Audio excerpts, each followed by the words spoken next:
اعوذ باللہ من الشیطان الرجیم بسم اللہ الرحمن الرحیم واتل ما اوحی الیک من کتاب ربک لا مبدل لکلماتہ ولن تجد من دونہ ملتحدا واصبر نفسک مع الذین یدعون ربهم بالغداة والعشی یریدون وجهه ولا تعد عیناک عنهم تريد زینة الحیاة الدنیا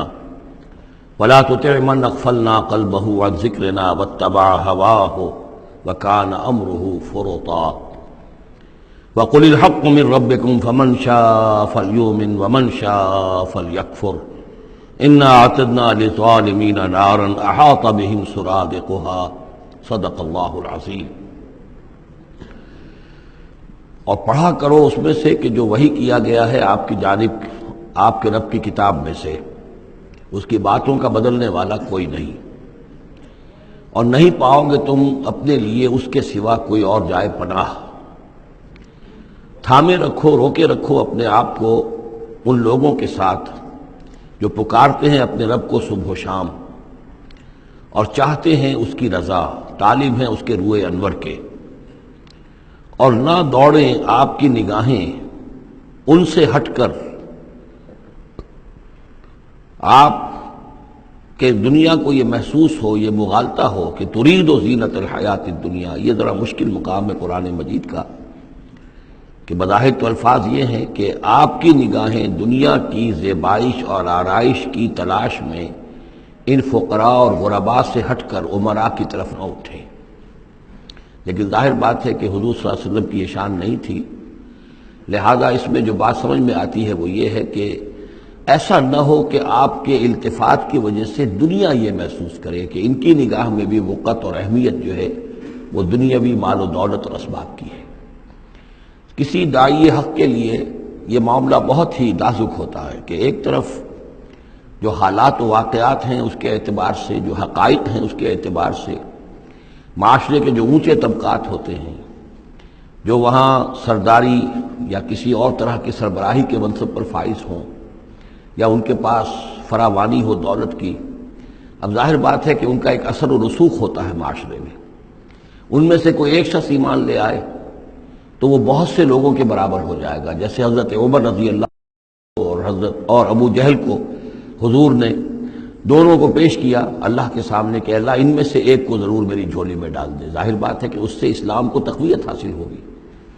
اور اس سے یہ ہے کہ جن مسلمانوں پر کا قافیہ تنگ ہوا ہے، جن کو ستایا جا رہا ہے، اگر کوئی بڑا آدمی ایمان لے آئے گا تو ان کو بھی سہارا ملے گا، جیسے کہ حضرت عمر اور حضرت حمزہ کے ایمان لانے کے بعد جو غرباء تھے، فقراء تھے اور جو غلام تھے انہیں ستایا جا رہا تھا، انہیں کچھ ریلیف ملا ہے۔ اس حوالے سے ایک طرف تو اس کی ضرورت ہوتی ہے کہ ان کی طرف توجہ کی جائے، التفات رکھا جائے، تاکہ اگر وہ ایمان لے آئے تو اس سے ایمان کو بھی تقویت ہو، اسلام کو تقویت ہو، مسلمانوں کو بھی فائدہ پہنچے۔ دوسری طرف یہ اندیشہ ہوتا ہے کہ غرباء کا دل نہ دکھے۔ تیسری طرف یہ کہ لوگ یہ نہ سمجھیں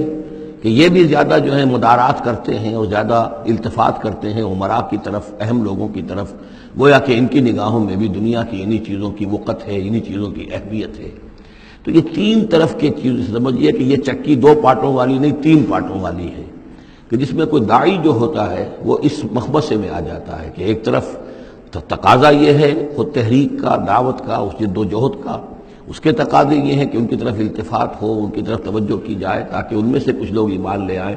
تو کام میں سہولت حاصل ہو، مدد حاصل ہو، لیکن دوسری طرف یہ منفی دو اثرات بھی موجود ہیں۔ تو اس کے مابین جو ہے حکم دیا جا رہا ہے حضور صلی اللہ علیہ وسلم کو کہ بہرحال آپ یہ احتیاط کیجئے کہ یہ تاثر نہ ابھرنے پائے کہ محمد کے نزدیک بھی صلی اللہ علیہ وسلم اصل اہمیت جو ہے وہ دولت مند لوگوں کی ہے۔ وَلَا تُطِعْ مَنْ أَغْفَلْنَا قَلْبَهُ عَنْ ذِكْرِنَا، اور مت کہنا مانیے ان لوگوں کا، یہ جیسا کہ میں نے بارہا عرض کیا ہے کہ دباؤ پڑ رہا تھا سرداران قریش کی طرف سے کہ کچھ ہماری بات مان لیجئے، کچھ ہم آپ کی مان لیں گے۔ تو یہاں گویا کہ اس پہ پھر متنبہ کیا جا رہا ہے کہ جن لوگوں کو دلوں کو ہم نے اپنی یاد سے غافل کر دیا ہے، محروم کر دیا ہے، آپ ان کی باتیں سنیں بھی مت، ان کی طرف دھیان بھی مت دیجیے۔ وَلَا تُطِعْ مَنْ أَغْفَلْنَا قَلْبَهُ عَنْ ذِكْرِنَا وَاتَّبَعَ هَوَاهُ وَكَانَ أَمْرُهُ فُرُطًا وَقُلِ الْحَقُّ مِنْ رَبِّكُمْ۔ یہ جو مضمون ابھی ہم نے دوبارہ پڑھا ہے، اس کو آپ دیکھیں گے کہ یہ 21ویں پارے کی آغاز میں پھر دوبارہ آئے گا۔ کہ جب بھی شدید کشاکش کا دور آیا ہے تو اس میں یہی ہدایات اللہ تعالیٰ کی طرف سے آئی ہیں حضور کو اور حضور کی وساطت سے تمام اہل ایمان کو، کہ قرآن مجید کے ساتھ تمسک جو ہے اور مضبوط کرو، قرآن مجید کے ساتھ اپنے تعلق کو اور گہرا کرو، اور اس کو پڑھنا اور اس کا جو ہے اس کے ساتھ جو ہے اپنے اوقات کا بسر کرنا، اس میں اور اضافہ کرو، اسی سے تم ان شدائد اور مصائب کا مقابلہ کر سکو گے۔ وَقُلِ الْحَقُّ مِن رَبِّكُمْ، اور کہہ دیجئے یہ حق ہے میرے رب کی طرف، تمہارے رب کی طرف سے جو میں پیش کر رہا ہوں۔ فَمَن شَاءَ فَلْيُؤْمِنْ وَمَن شَاءَ فَلْيَكْفُرْ، تو اب جو چاہے ایمان لائے، جو چاہے کفر کرے۔ یہ بالکل وہی بات ہے جو سورۃ الدہر میں کہی گئی ہے کہ اما شاکرا و اما کفورا، ہم نے پورا اختیار دے دیا، انا ہدیناہ السبیل اما شاکرا و اما کفورا، یہ اختیار ہم نے انسان کو دیا ہے، چاہے شکر گزار بندہ بنے، چاہے کفران نعمت کی روش اختیار کرے۔ تو یہاں انداز یہ ہے کہ آپ ان کفار سے کہہ دیں کہ میں دعوت پیش کر رہا ہوں، اب تمہیں ایمان لانا ہے لاؤ، کفر کرنا ہے کفر کرو، لیکن بین کی کوئی بات نہیں ہو سکتی ہے، کوئی گیو اینڈ ٹیک، کوئی جو ہے کمپرومائز، یہ ممکن نہیں ہے۔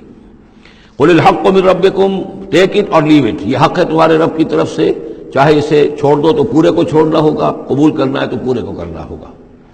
فَمَن شَاءَ فَلْيُؤْمِنْ وَمَن شَاءَ فَلْيَكْفُرْ إِنَّا أَعْتَدْنَا لِلظَّالِمِينَ نَارًا، ہم نے ظالموں کے لیے، کافروں کے لیے، مشرکوں کے لیے آگ تیار کر رکھی ہے، احاطہ بہم سرادقھا،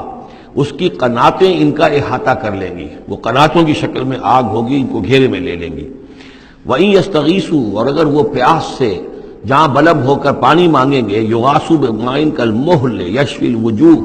تو انہیں ایسا پانی دیا جائے گا پینے کے لیے کہ جیسے بھول، یہ جو مہل کے ترجمے کئی کیے گئے ہیں، کھولتے تیل کی تلچھٹ، لاوا، پگھلا ہوا تانبا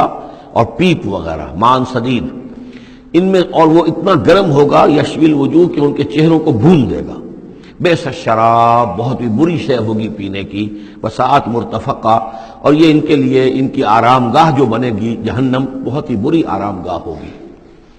اس کے برعکس وہی سائملٹینیس کنٹراسٹ کا اسلوب، ان الذین آمنوا وعملوا الصالحات، جو لوگ ایمان لائیں اور نیک عمل کریں، انا لا نضیع اجر من احسن عملا، ہمارا یہ اصول نہیں ہے کہ جو لوگ اچھے عمل کریں ان کے اجر کو ہم ضائع کر دیں، ان کا اجر بھرپور انہیں ملے گا۔ اولئک لہم جنات عدن تجری من تحتہم الانہار، یہ وہ لوگ ہیں کہ جن کے لیے ہیں وہ رہنے والے باغات، ریزیڈینشل گارڈنز، جن کے دامن میں ندیاں بہتی ہوں گی، یحلون فیہا من اساور من ذہب، انہیں پہنائے جائیں گے وہاں کنگن سونے کے، ویلبسون ثیابا خضرا من سندس، اور ان کو وہ پہنیں گے وہاں پر کپڑے سبز رنگ کے، باریک ریشم کے اور گاڑھے ریشم کے، یعنی اوپر کا لباس جو ہوگا وہ باریک ریشم کا ہوگا اور جو نیچے کا لباس ہوگا وہ گاڑھے ریشم کا ہوگا۔ متکئین فیہا علی الارائک، اور وہ وہاں پر تکیہ لگائے ہوئے، ٹیک لگائے ہوئے بیٹھے ہوں گے تختوں کے اوپر۔ نعم الثواب، کیا ہی اچھا بدلہ ہوگا، وحسنت مرتفقہ، اور کیا ہی خوب ان کے لیے آرام گاہ ہوگی۔ صدق اللہ العظیم۔